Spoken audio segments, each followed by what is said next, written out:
Please unmute your microphones.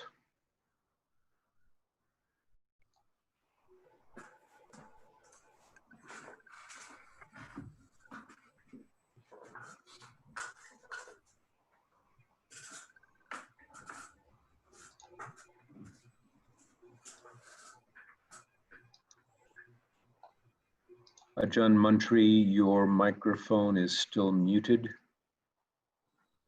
And Bruce, on your computer screen in the Zoom window, lower left or maybe lower right, there's a microphone icon.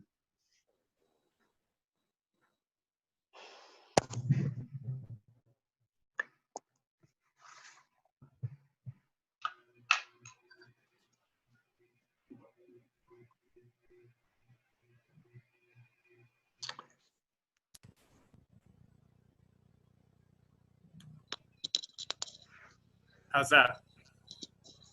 That's perfect. Thank you. That's great. Here is some words of wisdom from Ajahn Chah.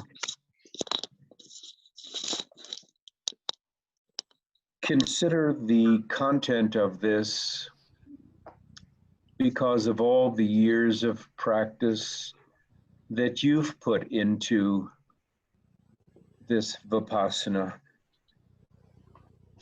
He says, our practice of contemplation will lead us to understanding. Let us take the example of a fisherman pulling in his net with a big fish in it. How do you think he feels when pulling it in again? If he's afraid that the fish will escape, he'll rush and start to struggle with the net, grabbing and tugging at it. In this way, before he knows it, the big fish will have escaped. The fisherman mustn't try too hard. In the old days, they taught that we should do it gradually, carefully gathering it in without losing it. Sometimes it happens that we don't feel like practicing. Maybe we don't want to look, or maybe we don't want to know. But we keep on with it. We continue feeling for it. This is the practice. If we feel like doing it, we do it. If we don't feel like doing it, we do it just the same. We just keep on doing it. If we are enthusiastic about our practice, the power of our faith will give us the energy needed to practice. But we will still be without wisdom. Being energetic alone won't make us benefit much from our practice.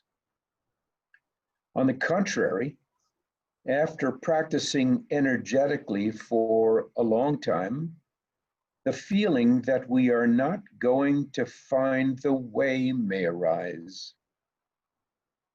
We may feel that we cannot find peace, or that we're not sufficiently equipped to do the practice. Or maybe we feel this way just isn't possible anymore. So we give up. At this point, we must be very, very careful. We must use patience and endurance. It's just like pulling in the big fish. We gradually feel our way with it, we gradually pull it in. The struggle won't be too difficult, so continue to pull it in without stopping. Eventually, after some time, the fish becomes tired and stops fighting, and we're able to catch it easily. Usually, this is how it happens. We practice gradually and carefully, gathering it together. It's in this manner that we do our contemplation.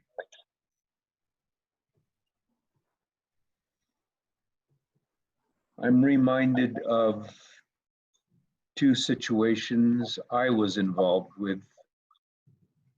I was asked by my sister-in-law if I could teach her how to meditate. And we happened to be sitting in a car. I was driving and she was a passenger.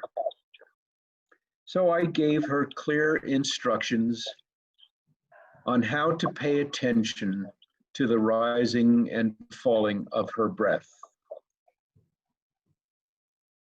After 3 breaths, she threw up her hands and said, "This isn't working," and she's done with it.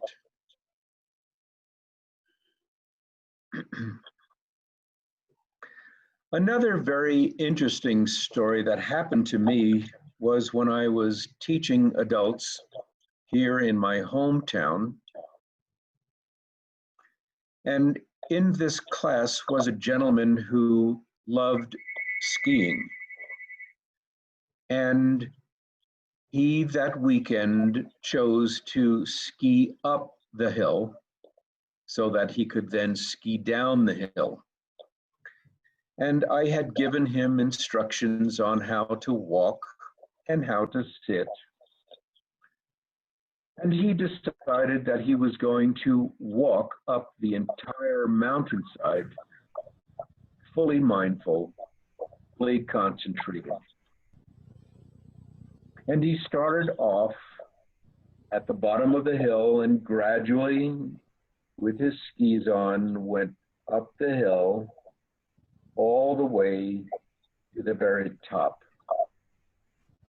He got there and said, "I'm just not enlightened. I'm going to give up this whole practice."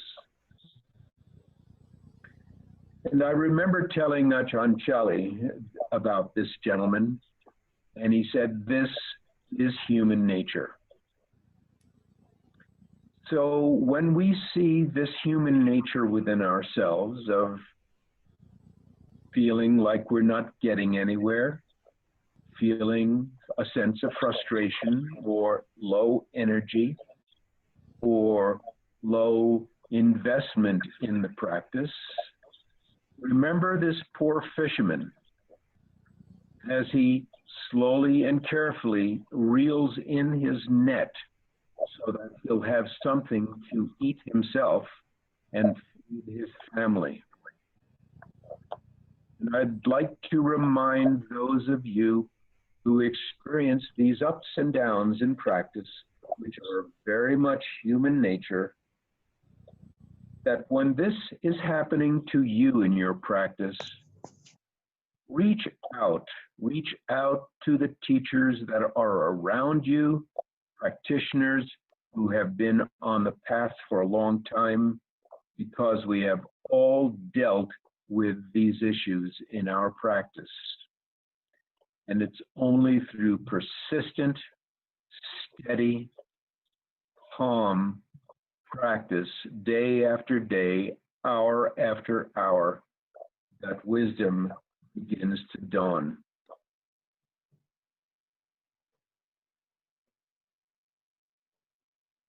And so I would like to invite any questions that you may have.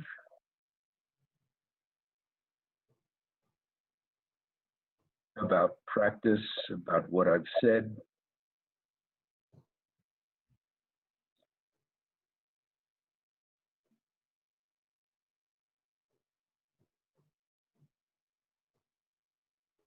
Jan, is Layla there with you? Yes, she is. Yes, Can we see Here her? she is. I'm here. Hello, Sawadee Krap. Good to see you. Hello. Susaday. So today, And that is Khmer. That is Khmer language, yeah. Very good. Welcome. Welcome to Thank you. this group. We meet on Saturdays as well. And I don't know how that time would work out for you, but you are most welcome. And if you have a Thank you. practice group that you are with in your hometown, they are invited as well. This is Okay. free Yeah. and open. Okay, thank you for that, Ben. Of course, of course. Is there anyone here who has not struggled with the practice suddenly losing its energy and effort?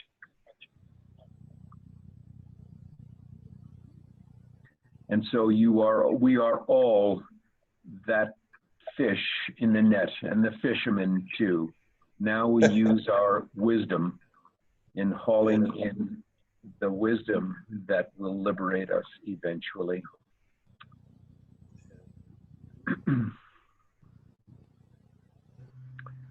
And Yeah, so, Ben, yes, one question. of course.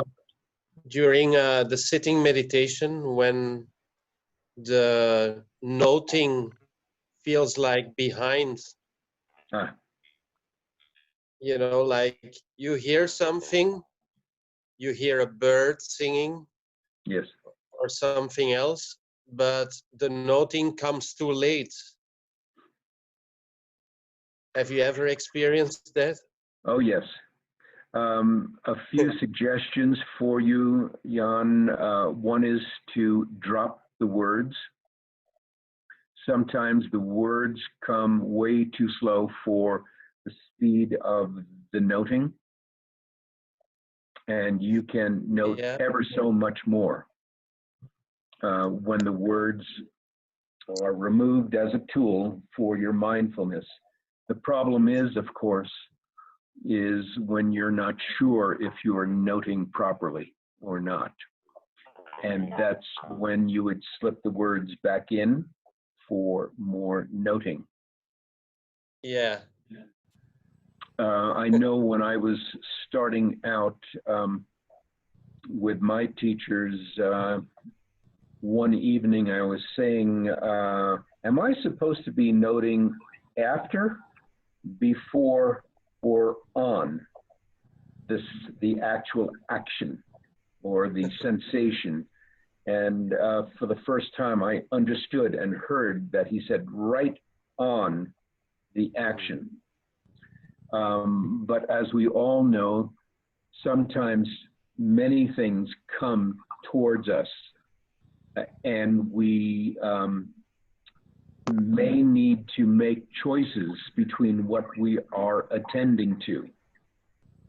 Of course, the strongest sensation, the strongest phenomenon is what we tune into. And when I was able to remove the words from the noting, I found that the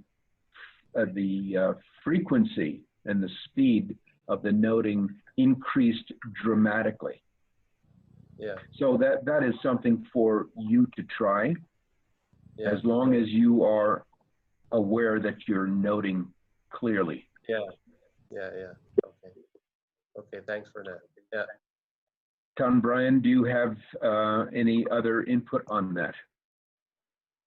I unfortunately have a lot of audio issues today, and so I missed that entire conversation. Okay. So I can't, but I would like to.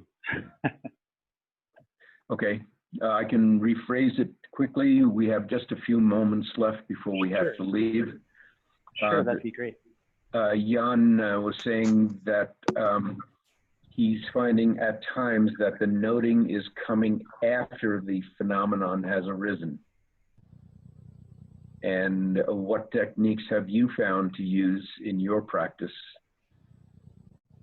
to help you stay right on the phenomenon? Frankly, I don't worry too much if there's a time lapse in my noting. I just note the best I can. If I find my frustration coming up, which is the bigger issue for me in those cases, I try to be clear in noting that. But I find that's like, well, like the technical issue I'm having with the audio today. There's so many causes and conditions we don't control. And so the best thing I find is just apply mindfulness as best as you can and be clear in all the variation of your emotions in regard to that too. So if you become frustrated, you become impatient, and so on, make sure to catch that and observe the anicca nature, the impermanence of the noting, how sometimes it's right, spot on, and other times it's very, very loose. Just watch it carefully the best you can. Watching frustration is a great lesson in suffering. And See that humility. clearly. And humility. Yes. Today, oh, practice is great. Tomorrow, oh my gosh, practice is terrible. I guess I'm not there yet. So it's a powerful lesson. Teaches us to be kind to ourselves, to be as accepting as we can. It's all the weather. We just have to watch it and let it pass. Yes, indeed, indeed. Any other questions or comments? I have a question. Yes. You guys might say noting. I tend to say hearing when I hear external, but I often find myself acknowledging what the sound is first. I'll say bird, and then I'll say hearing. Is that okay? I'm becoming mindful of what it is. Maybe I'm paying attention too much, but. Katie, absolutely. As long as you know just exactly what is being observed by your senses. That's what I do. I hear a bird and I go, bird, hearing. It's like a quick instant. That's absolutely fine. I think it works a little better for me to acknowledge it and then switch to the sensation, maybe. Mm-hmm. It's technique, and you have to be ready to adjust as causes and conditions change, and so that works for you. Okay. And that's great. All right, I'm going to bring this meeting to a close, our practice to a close with metta. I'm going to use the short form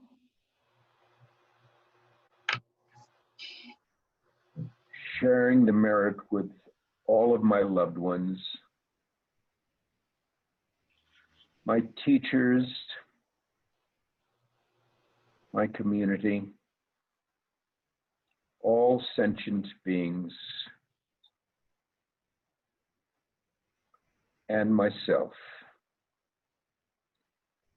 May we all be well, peaceful, and happy. May no harm come to us. May no trouble come to us. May we all have courage, strength, and wisdom to cope with the inevitable.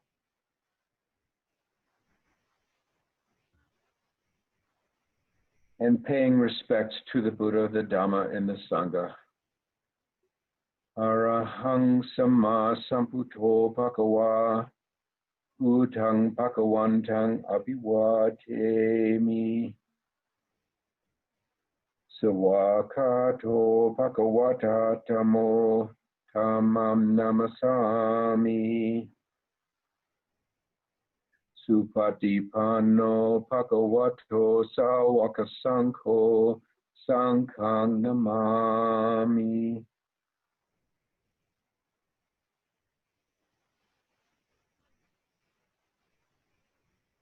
Thank you for taking time out of your day to come together to practice. We'll see you again, I hope. And all all be well, peaceful, and happy. And good night Thank you. and good morning in Cambodia. Okay, Susaday. Bye-bye now. Bye, bye.